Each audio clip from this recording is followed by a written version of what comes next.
We did a video yesterday, Marshall, about the update. We had started tracking. What was strange about it is after the show last weekend on the 18th, some of our YouTubers immediately noticed the object coming in on our stereo A images from SETI with the naval satellite. Right. So we did an update. We have been updating it since the 18th. So in New Mexico, we had two astrologers on the 22nd decide to break out their telescopes, and they did 2-day imaging from the 22nd and the 23rd there. Jesse, is that astrologers or astronomers? Excuse me, Marshall. It's been a long day. It's astronomers. Excuse me. Thank you for. That's how you pronounce it. Look, keep me straightened out. Things are happening so fast. Yes, exactly. Two astronomers. Now, and what they did was they did 2 days of snapshots so they could compare movement. And that's how you do it. You have to compile the images and look at the change in motion with the star field behind you. And what they did was detect a gas cloud. And they put it up on Space Weather. We put a video up about it, and they showed the movement of the gas cloud. It had the blue halo in it, and it was tracking with the JPL model. And so they determined that it was the remnants of Elenin. And so, but now the object we're tracking on stereo on the A satellite actually has it's not just a gas cloud. It has a interior solid mass. And what they did today was come back with those same images in the infrared spectrum, Marshall, and it was showing that the gas cloud was short on one end and fat on the other, just like the wingtip of a plane, like you would see. In other words, it was tapering back from one end. So it's detecting there is an object there. And so we're tracking, keeping that updated, and it's right there. You can go and look at it for yourself. All right. All right. And Larry Prescott of the Elenin Research Team. And, Larry, I know you and Ed have really been busy with chit-chat and following on all this. What have you got? Well, I think this is interesting in that it reckons back to when I worked with Ed and Richard, and we were all talking and predicting about this gas and the type of gas that was going to be around Elenin. And I believe it was Richard or Ed pointed out that it was going to be hydrogen cyanide. Do you remember that? Mm-hmm. And anyway, and so now, and then I'm looking at Jesse's video, and he's saying the same thing. He's pointing out the hydrogen cyanide. Jesse, I don't know if you knew that when we were all talking about this back then, but I find it interesting now that's where I got the information from, Larry. Well, very nice, thank you. But anyway, it's kind of cool to see that in one sense come to pass.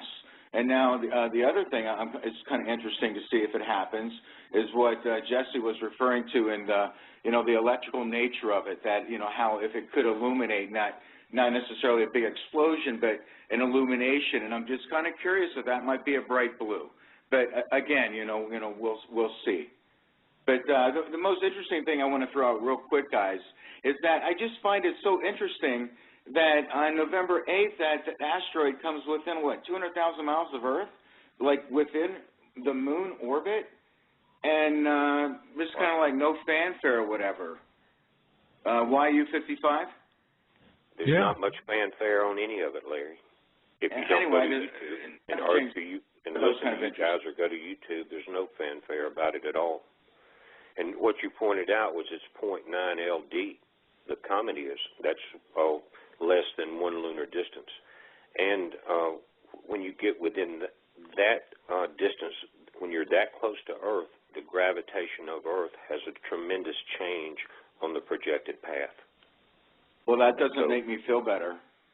Well, I'm just kidding. I know what you mean. Right. Yeah, but I think that, what I'm interested in seeing is the overall pattern of comets that are now being observed, and particularly sun grazers and sun impactors. What are the two of you guys seeing on that that's different? Larry, I'll throw that one at you, and then back to Jesse. What am I saying in terms of identification of them? Frequency, severity. Well, I tell you what, it seems like trends. there's a whole lot more of them. I think Jesse in his one video was, that may be touched upon later, that he was remarking how there's quite a number of them out there right now. And it's like, NASA can pick and choose the ones they want to report or casually mention on a flyby later. So I guess the answer to that, there seems to be a lot more. Then you can take that beyond, okay, now what's causing all this? Yeah. What's causing all that? That's the good question. That one I'll throw back at you, Jesse. Marshall, it goes back to a video, I think it was 2 or 3 weeks ago. I think we have 130 videos up. We've been up 7.5 weeks, but it's called the Grand Alignment, and you guys have talked about this too, and it goes back to the actual date of December 21st, 2012. And now we know that the Mayan ninth wave ends on the 28th from the charts that I've seen. I'm no expert in that field, but the actual alignment where between the Earth, the Sun, and the galactic center is on December 21st, 2012, the winter equinox. And if you study that video, you will see that we're not part of the Milky Way. We are in the Milky Way, but we are a sub-galaxy of the Sagittarian galaxy.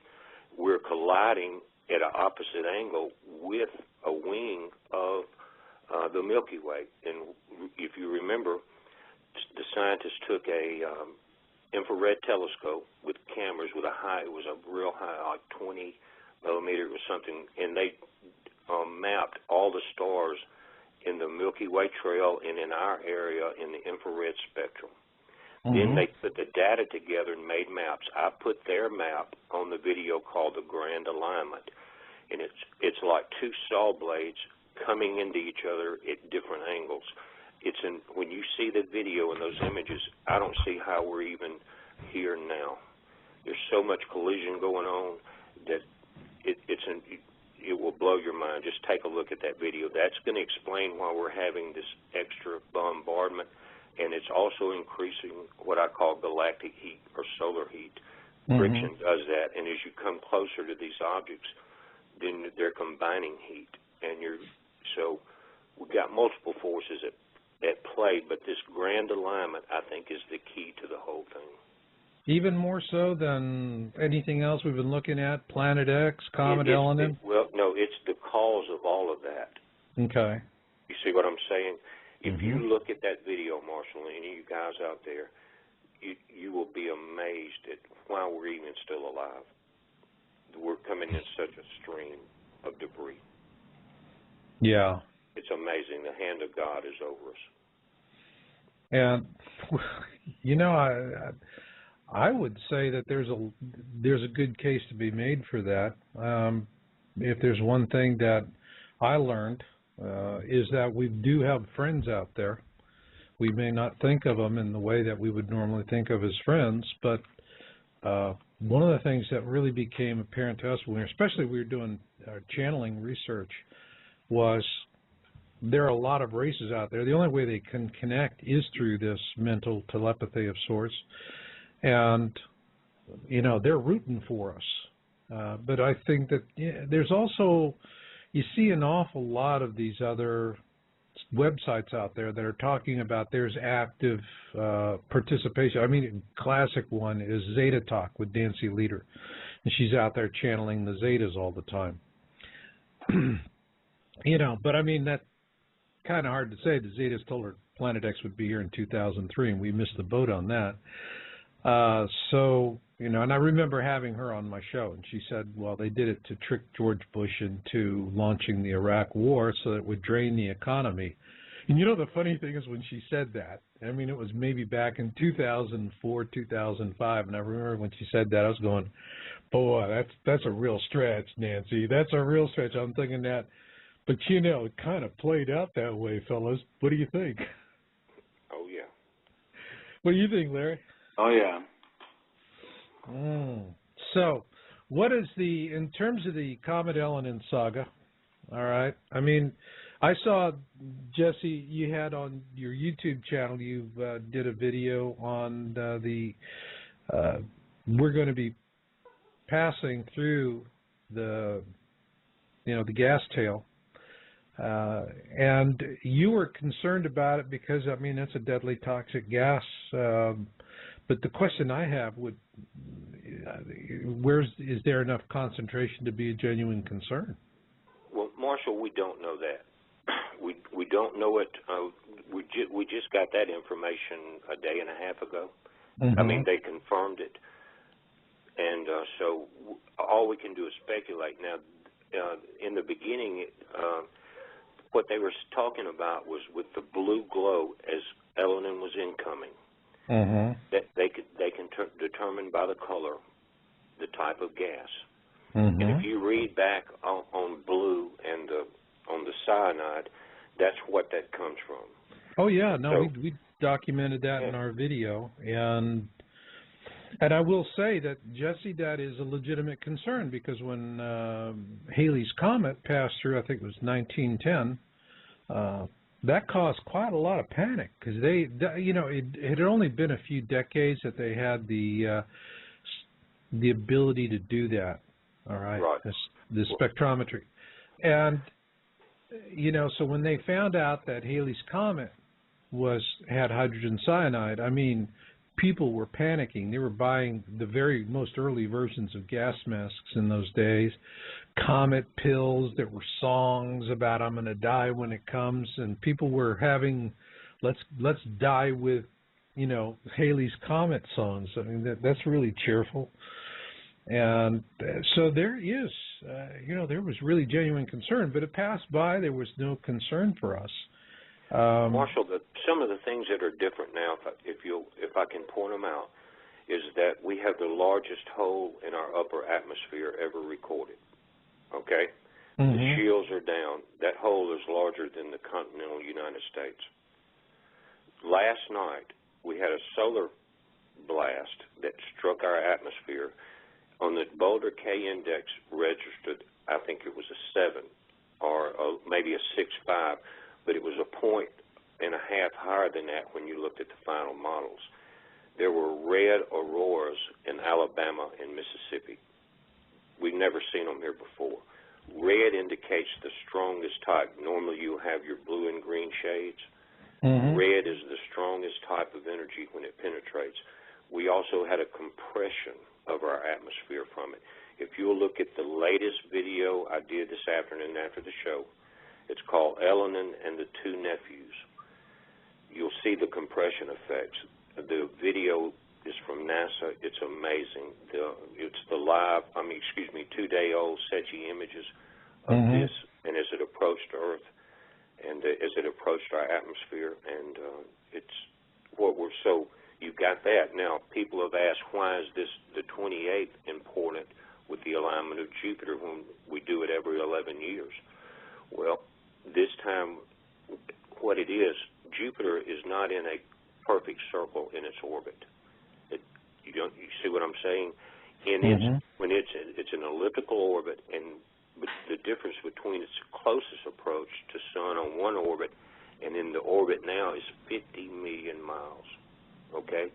We won't be this close to Jupiter again until 2022.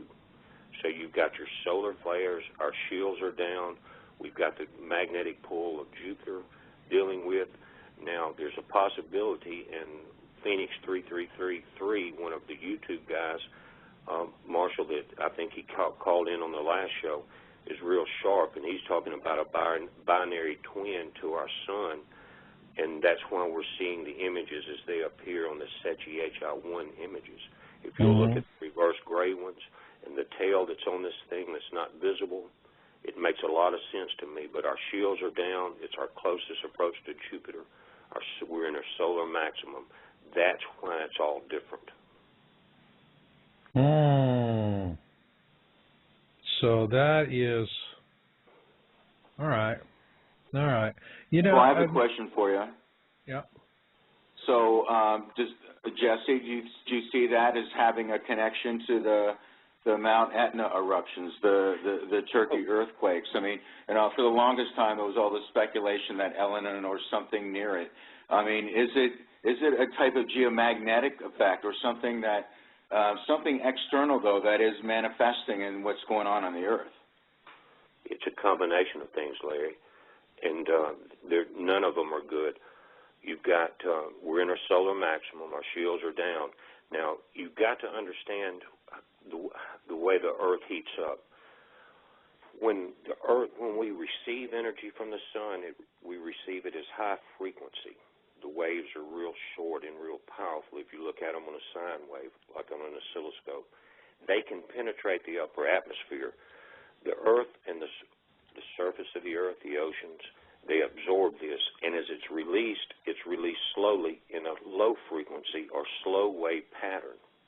Now, as you build up, if you've got chemtrails, if you've got greenhouse effect, and you have heavy bombardment, it's called a global or solar equilibrium that we release at low frequency at the same rate that we receive at high frequency, and we're not doing that. So as we're heating up the atoms inside the Earth and dealing with Elenin, especially if this thing turns out to be a variant star with a totally different magnetic field, that could, if it is one, the density of it's going to be incredible.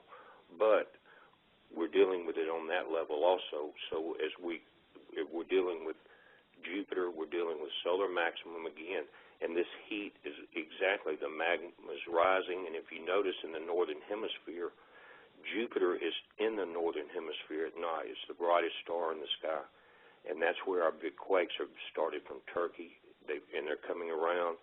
It's just something to watch. We're being affected by all things at one time right now, and that's very unusual, and it's a high mark on what to watch for. So then basically what you're saying is that under normal circumstances, hydrogen cyanide in the comet is a non-starter. But given the fact that we have this convergence of so many peculiar factors, that all of a sudden now maybe it's not a showstopper, but it's something to seriously keep in mind? Well, we don't know what the effects of the gas will be, but as Larry pointed out earlier, just like you have gas in a fluorescent light, and when you apply voltage, it will ignite. And Marshall, it always strikes me is if this thing glows in hydrogen cyanide, if you say, what would be the spark? What if we were going through the gas cloud at the same time we were receiving a solar CME, and it electrified it at that point with our shields down? Now, it may not penetrate in here, but actually the blue star is the warning sign.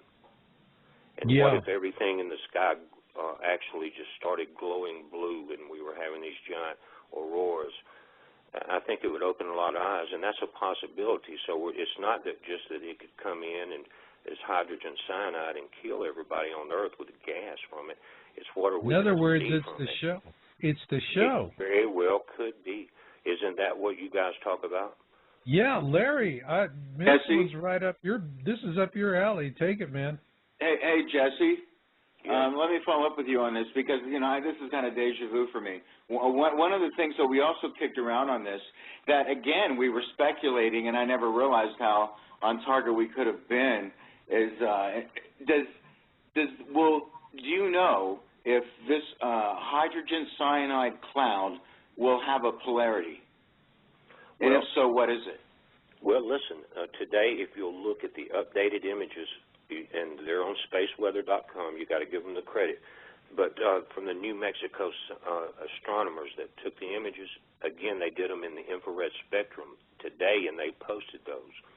And it is showing one side is much heavier than the other, is almost a object is still there. So the polarity will be determined on that object. But everybody should go and look at the new infrared images of that gas cloud. There's an object there that's not showing up unless you go to infrared. How big an object? It looks just as big as the object we're looking at on SETI, Marshall. In the gray images, the reversals as it's climbing. And today, everybody was trying to point out, and it's so strange that we can talk about earthquakes and volcanoes and everything's real good. You mentioned Elenin, and you get started attacked on your channel. But everybody, the tags were coming about YU-55.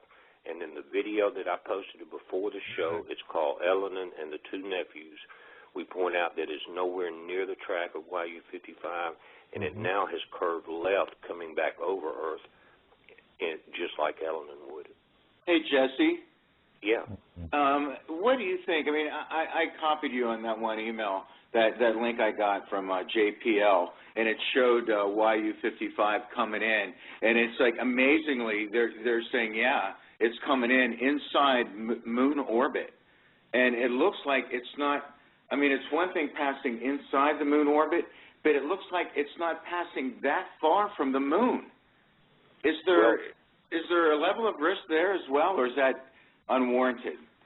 Well, I think, isn't it listed as 0.9 or 0.8 LD, which is less than 1 lunar distance? Well, it's 0.85 lunar distance from YU-55 to the Earth. But what I'm saying is, if you look at that video, you'll see how when it's coming in moon orbit and then crossing back out, it's like running just behind the moon. Right. Now, anyway, I just thought that was a little bit close. That's all. Well, and what you're right on, because what you're going to have is all of a sudden as it gets closer, just like you have when a comet comes around the sun, it uses that to throw it back out into orbit, the gravity. Well, and so that points out that when you get an object that close incoming, the gravity of the Earth and the Moon are going to change its track, and it's going to be pulled into it just like a sun-diving comet. And that's going to be just one of the things we're looking out for. You know, that's not. I mean, it could be big. This thing is, I think, 180 meters, which is almost 2 football fields. Hey, Jesse, is it true then that the current trajectory of the gas cloud is blowing, or if you will, across YU-55 right now in outside orbit toward the Earth? Is that true? I don't know. Because I don't know we've had that so could much have like almost an effect of blowing it outward, and we don't need that much of an effect anymore. But I saw that as well, and I thought that was kind of interesting, and I looked it up, and it is in that type of trajectory, but I can't be sure. You know, maybe I'm wrong. No, that's a good point. But what I'm saying is there's going to be so many things happening so fast, we're not going to be able to keep up with them.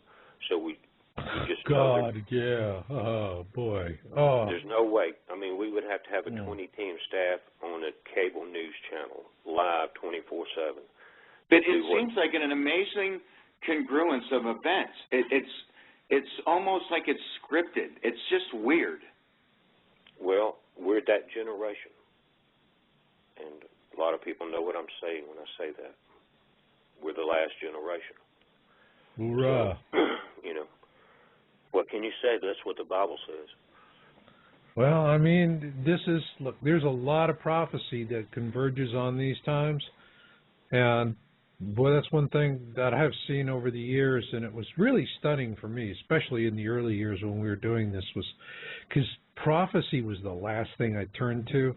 A lot of people go, prophecy first, and they start shopping around on the science. We were just trying to understand global warming, and that led us in this direction. This was a purely scientific research. And then as we started looking at not only prophecy, we went for folklore as well, all right, ancient historical accounts, and all of that stuff. I mean, those people were telling us these are the things that are going to happen in this time.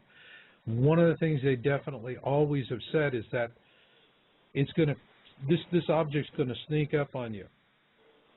It's not going to be something that you see it coming for a long time from far away. That when this thing does show itself, it's a rather sudden appearance, and that it looks like a second sun in the sky, and it will cause a huge amount of fear and panic. Now, with that in mind, all right, looking at Comet Elenin, let's talk about the Hopi prophecy. We have the blue star Kachina, we have the red star Kachina. Everyone's heard this. I'll just be real quick about it. Blue star is the harbinger. It gives us a good shaking, but it's the red Kachina that's really going to rock and sock. And that could come, I don't know, maybe a year afterwards. But if it is the red Kachina, blue Kachina prophecy. Red Kachina obviously is going to be something like Planet X, which is right now our position is still that it could be anything. It could be a massive comet. It could be a brown dwarf in a mini constellation. You just have to be open-minded, other than to say there's things out there that are happening, and what is unquestionable is our sun is responding to it. Now, Elenin is coming close in this period of time. It's going to be passing us close by. And the Hopi prophecy is very clear. It says that the blue Kachina will unmask itself when it dances, all right? Which means we don't see it coming. All of a sudden, boom, it is there, and it's got its front stage and center. Now, given the amount of time that we have between now and, in our video, we projected that the concern on this would go until the first couple of weeks of January. So between now and the first couple of weeks of January, what I'd like for you guys to do is talk about what could actually cause Elenin, if it is the blue Kachina, to unmask, to be this big blue honking whatever in the sky that says, folks, we're in poodoo. We're in deep kimchi. There's problems. And then also, not only looking at that, but there's other prophecy, not the blue star Kachina prophecy, that talks about a house falling out of the sky. And the only one left right now is the International Space Station. Although I know the Chinese, I believe, are in the process of doing something with their own station. But all of that being said, Larry, from what you're seeing, what could trigger a sudden unmasking of a large bluish object that scares the holy living bejesus out of us? Oh, I would just say the obvious, in that from what I've learned so far from everyone, and that if that gas could ignite or illuminate in some way, that this is again like deja vu. I had this discussion with Richard, that I asked him specifically what color would it glow. He's so detail oriented. He went blue, and I thought, oh wow, that's kind of interesting. So again, that could be huge in how that would appear in the sky, considering how close it would all be, and then that starts the chain of events. If you want to go with Hopi prophecy, as we again discussed before, starts the chain of events as you just described, Marshall. They talk about a dwelling place in the sky will fall. And back then we even talked about, well, geez, could that be the International Space Station? Well, earlier we've talked about how there's more problems now, everything from meteorites hitting the space station, geomagnetic storms, satellites. We're talking about that. Well, again, that's in the Hopi prophecy. And then it goes on to talk about the disasters and the fire in the sky. Could be, meteors, the CMEs. It goes on to describe that. So, I hope it doesn't play out that way. But if it does, that's how perhaps it could. Oh, I agree with that. Now, let me give the audience out there a couple of interesting tidbits, okay? And let's talk about something called LEO. No, it's not a band from the 70s. It's low Earth orbit, all right? And low Earth orbit is an area of space above the Earth that's about anywhere from 100 to 1,200 miles approximately above the Earth. All right, exactly, it's 100 to 1,240 miles. For those of you in Europe, do your own metric conversion. Now, when we're talking about the International Space Station, it orbits, depending on where it is in its orbit, anywhere from between 173 to 286 miles above the Earth. So what you have is there's tens of millions of bits of space junk floating some 950 miles above the International Space Station.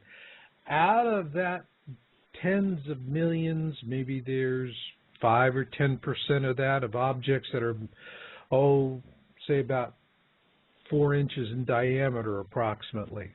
Now the little ones, the itty-bitty little ones, that's sandblasting. But those guys that are 4 inches in diameter, those go right through a station or a booster or whatever. They're just going to plow through it like an old cannonball. Now, we have a couple of satellites, and, this is really helpful because before the show, Larry, you sent me on some interesting stuff. We've had 2 satellites, Rosat, which is German, and then before that was ERS-2. One was the size of a bus, one was the size of a minibus. I love these precise distinctions. And but both of these things came crashing down. Now, I was watching CNN when they were talking about the Rosat coming down, and I never saw anybody trying to go ha ha ha so hard, and meanwhile inside they're going, what the heck am I seeing? All right, and these 2 gals that are announcing this, and I mean, it's like they're putting on the face. I mean, I work with CNN, and I understand how it's done, and they're going through the headsets, and they're going, put a happy face on it, fluff it up, fluff it up, fluff it up, and that's what they did, and they're ha, ha, ha, ha. Oh, another satellite fell out of the sky, ha, ha, ha, ha, ha. Boy, that happens. It's like, and they're doing this nonsense, and I see them do that so often. I remember when the volcano in Iceland that shut down air traffic out through the whole northern hemisphere, when it popped off, the guy on CNN was going, we're going to have beautiful sunsets. Like, right. Go tell that to everybody stranded in the airports, can't get a flight home. To ask them about the sunset. So we get this happy nonsense, all right?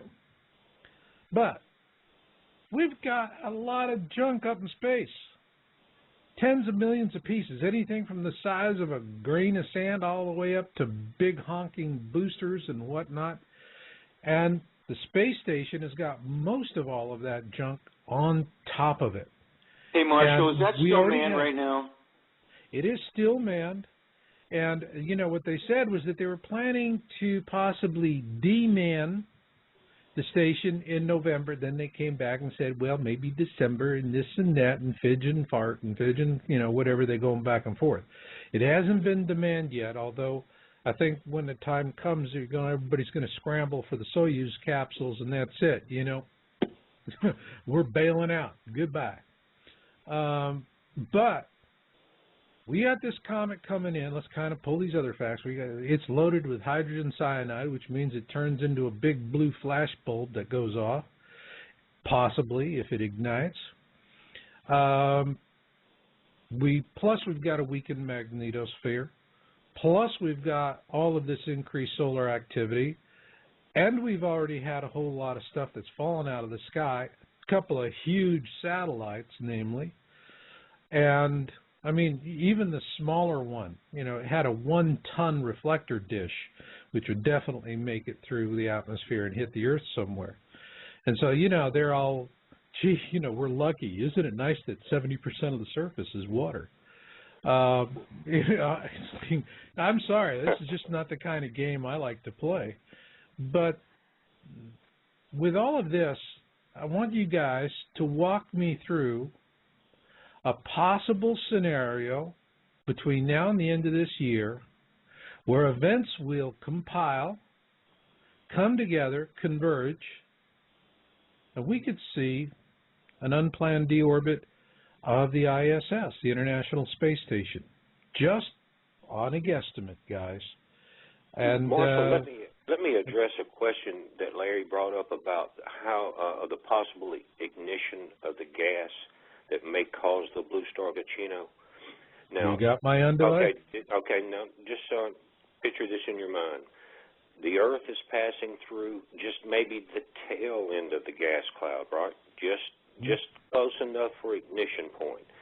And then you have an object. It may not be YU-55. It could be any asteroid. There's actually a layered JPL model in our favorites that puts multiple objects right around us right now, 20 or 30 that are right in a close proximity. All right, now, here, the Earth is going through the tail end of the gas cloud. You have a meteorite come into our atmosphere. At the same time, you've got a solar blast. And what causes gas to ignite? A spark, right? Mm-hmm. A falling star, a falling asteroid. What if it was the space station that had been disabled, and as it burns through the atmosphere, that's the spark as we pass through the gas tail that ignites it, and you see your blue star. You see, wow. So you can tie in your falling house, your blue star. Now, I want to ask you two guys something. On the last video, now, I'm not an expert in Hopi, but I have studied it. I've studied the Indian religions, and they're talking about the 28th of this coming 28th being a day of great spiritual awakening. It's the end of the Mayan ninth wave. Now, they talk about two nephews, and that's stuck in my mind, and there's two objects trailing Elenin that I'm pointing out on our videos. It's on the red Setchi images. They're parallel, and they're coming towards Earth, and they're coming fast. Now, what do y'all know about the nephews? Are you familiar with that part of the legend? I know you are.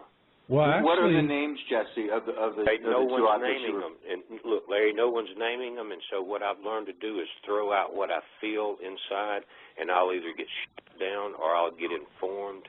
But no, so because many people Marshall will start described thinking, this in fairness in his Hopi Blue Star video. Marshall? Yeah. No, actually, there was. Now, this was tracking that went back some months ago. Yeah, I'm tracking them right now as we speak. You're tracking them now as we speak. But these were also, there were objects in the video that are moving in parallel. And I thought that the Hopi word nephews was very, very an interesting use of word. Because nephew is like an extended family member. You're kind of related, but you're not living together, kind of a thing. But he's bringing them with him, right? They're coming together, right? They're coming. Well, they're coming together. They're on track. All right. Right. And so you actually see them in the imagery from this older imagery. It's in the video. Can't remember exactly the date offhand, but you see these images moving in parallel. So, yes, Elenin it's well documented that it has. They're in the last travel. video I did just before the show, Marshall. I put those images in there as well as what I think is Elenin, and I put the video latest from NASA of the nephews. Okay, now I have one thing. It was something interesting that a Seeker 2 was it wasn't a question in the virtual chat room, but I thought it was a good point that he made. And he said a maser in a comet would not be focused energy, would be mass, but not one in one direction only. Comet Holmes massed, and the color would be blue, as Holmes was. So what about Seekers 2 talking about this as a maser effect? That it could be. Mm-hmm. Yeah, sure. Why not? Hey, listen, Marshall, one of the guys that called in on this show, and I talk about him quite a bit because he's so sharp, his name is Phoenix3333, talking about being a binary star twin to our sun. And when you start dealing with that mass, you're talking on the level of laser. And if anybody will look at the last images of SOHO today, in an Earth projected pattern, it's one of the, we've had these giant shock concussions of these CMEs that just penetrate the entire solar system. The last one today looked like a laser beam directed. If you're looking at stereo A, it's Earth directed. Now it may just be a glancing blow. But when you first see it, and if you step it through, it looks like a laser light. It's amazing that you said that. So Seeker 2 really hit something on the nail there. Well, it appears that this object that we're tracking has an unusual effect on the sun as an energy directing. In other words, they have something more than just a planet and the sun would have as far as your electromagnetic gravitational pull. When you go to the frequent highest level of light into your laser spectrum, then you're talking about immense power. And when we're going through an outer alignment, I think around, November 22nd, 23rd, I'll have to look on the models if they're correct, then the Earth would be directly in that beam. just as it was on March 15th when we had the Tokyo quake. Okay. Excuse me, the Japan quake. Right. Well then, all right, then we have two threat scenarios here. One is we have dust tail, and the other is gas tail. And I'll say, in the video, I remember, when we were chatting about it, and Ed and I just didn't see it as a concern. However, you just now raised some excellent points. I mean, there's a lot of different things that are happening. That it's what if you have a bullet and you have a cartridge case, but you don't have a primer, you don't have something that works. Put a primer on it, and now you got a deadly bullet. And so primers going around right plenty now. of stuff that could prime it, fire it off. So are you saying then that this period of time we're passing through the gas tail is we could see a celestial event in terms of we could see something lighting up and maybe the International Space Station getting clipped pretty bad? Well, what we're doing, we're having to speculate, Marshall, because of course, the tools that our taxes are paying for, we're not given privy to. So we have to speculate. But when you put as many minds as we've got working on this now, everybody's not going to be wrong. And what happens is Jesse, Marshall, if I could add, I mean, we're talking about a celestial aspect right now. While we sit on a rock hurtling through space that is having tremendous earthquakes, volcanic activity that could spawn one of the biggest tsunamis in history from La Palma in the Canary Islands. I mean, we have all these other things going on. Like, even if we didn't have all these other celestial concerns, it's like, okay, we got enough cooking. It's kind of almost like, pick your poison, which iron in the fire. It's amazing, as Jesse put it earlier, that we're still here. I keep thinking of that, Jesse. But you know what amazes me, guys, is how many people still say, well, I don't see what you're talking about. I mean, it's like, do you pick up a paper? Do you read? But then on the other hand, I understand, because the coverage of this stuff in the corporate media it's a very weak dribble at most, and when they do it, they tend to be very dismissive, and they poo-poo it. And I agree with you, Jesse. I mean, it's just really frustrating that we get stuck with the check, but we don't get the steak. Well, Marshall, you know what the irony in the humor in the situation is? There's humor, and there is. Start with that. There is. There actually is. And there is. And the first part is everybody relax. God is in control. The second part is that we've talked about the different rays of the sun and how they can affect DNA structure. Right. All right. Now we've talked about that possibly in the ancient Sumerian text with the Anunnaki, that they did some DNA changes in order to manipulate man into doing their good. I mean, doing their bid, if it was searching for gold or digging gold or whatever. Well, now, I'll say the people or the powers that be have spent all of our money and dug these great big bunkers. They're underground as this light comes through, and our DNA is changed, and we are spiritually awakened. The funny part is, we talked about it on the channel today, is they could come out of the hole if they're not trapped by earthquakes in their own doom and not be enlightened. And we'd have to open up one of the FEMA camps for the slope class because they would not be where we were at. It would have backfired. That's just a thought. No, I think it's a good thought. I saw it. I mean, it's in my book, Crossing the Cusp, I talk about this. I think the only way the elites can survive it is during the worst of it, they're going to have to be under heavy sedation, Hey, Jesse and Marshall, I was through this Hopi thing pretty deep, and if you recall in the verbiage in their text, it talks about those that survive will do it in a spiritual manner, and that those that seek physical shelter will not survive. that actually come out and say that. I thought it was kind of interesting. What an interesting way to approach such a calamity. A spiritual salvation. The Bible says that we'll be changed in the twinkle of an eye, and the in the will Hopi be wishing prophecy, for the mountains to fall upon them. It refers to a spiritual survival versus a physical one. That's exactly right, and that's why if you're underground and you don't experience that, if it is a life-changing event that God is going to do it with, and you're not there, then it just backfired on you, and so be it. Yeah, I agree with that, Jesse. And Marcia, we talked about this earlier with the neutrinos changing the aspect of DNA. Remember that months ago on that show? Yeah. Yeah, well, I mean, this could do what Jesse says, but Jesse, I think you're bordering into the realm of religious, and excuse me if I can be blunt, some degree of religious dogma is saying that those underground would not be enlightened because of lack of the bombardment.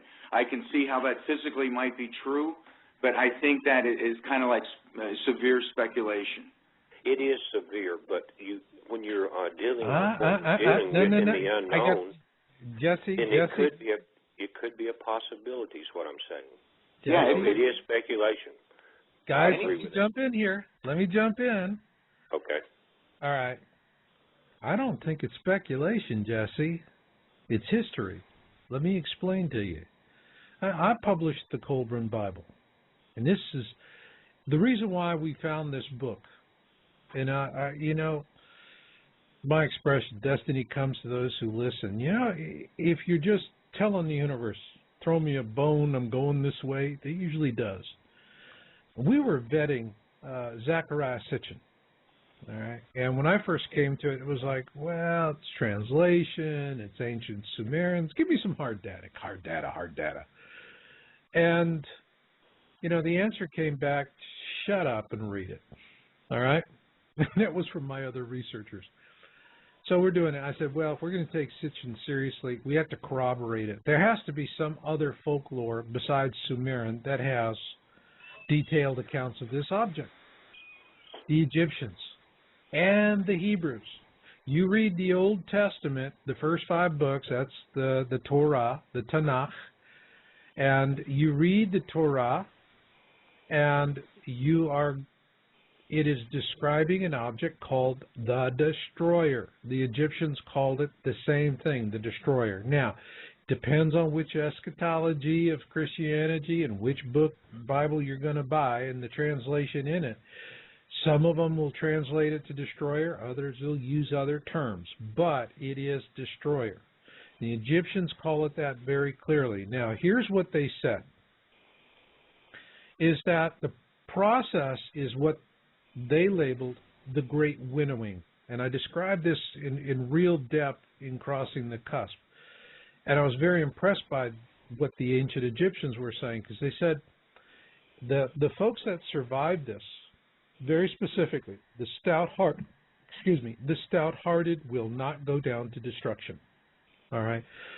And it takes moral fiber to survive it, because they say that it causes so much fear that women become infertile, men become impotent.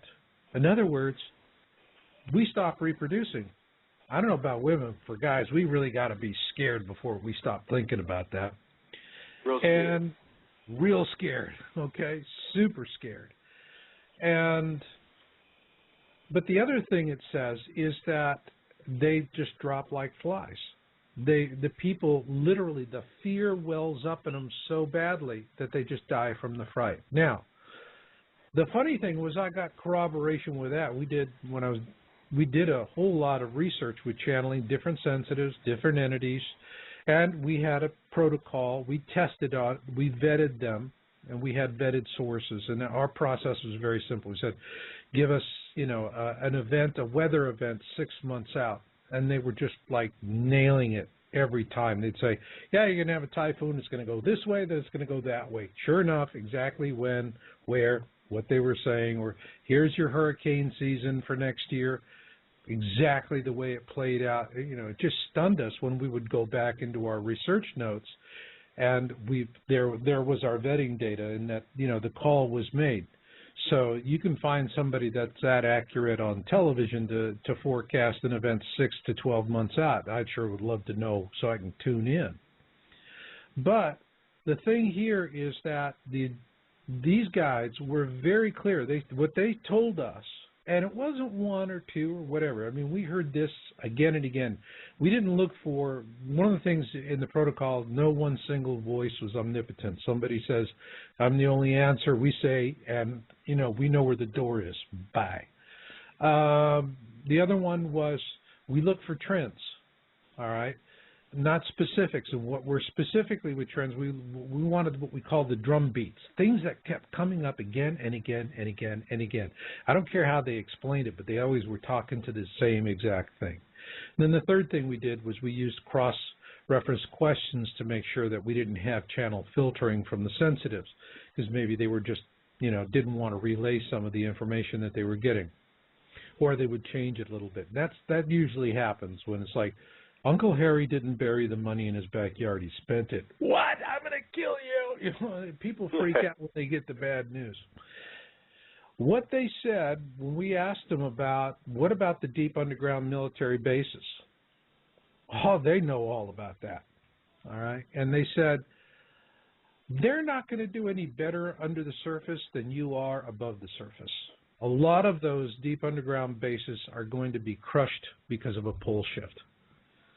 And so they were, when they designed all of those bases, what they were really worried about, and which is the principal threat, which is solar, all right? Huge solar storms. You want to see what that looks like? Go rent a copy of Knowing with Nicolas Cage and just skip right to the end of the movie. Trust me, that'll wake you up. And they were just saying, look, a lot of them, they're just going to get ground to pieces, all right? And so they're not going to do very well, but they're not going to be, they're not going to disappear either. Right. There's a bunch of us going to survive. There's some of them that are going to survive. I can tell you that the elites are already laying plans for maintaining control in the post-historic world. But you'd have to be underground to survive the solar. You have to be underground to survive the solar. In the physical. In the physical. So, and it may be more than just the physical we're dealing with. And that's biblical. It goes into the Hindu, the Mayan, the Egyptian religion.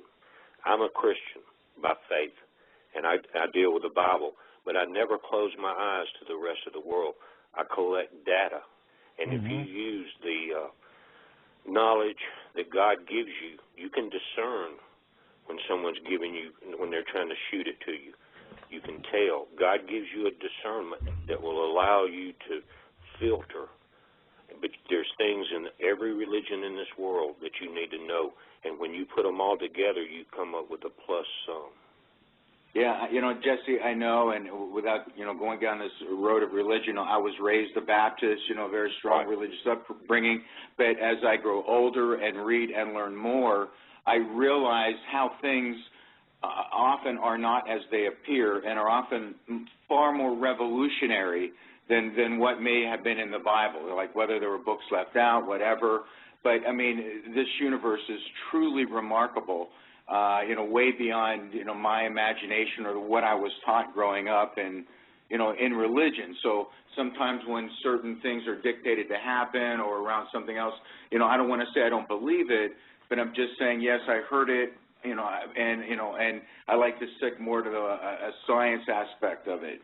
Well, I always go to science first, and not first, but I always go to science because it makes it easier for me to explain to other people what's going on.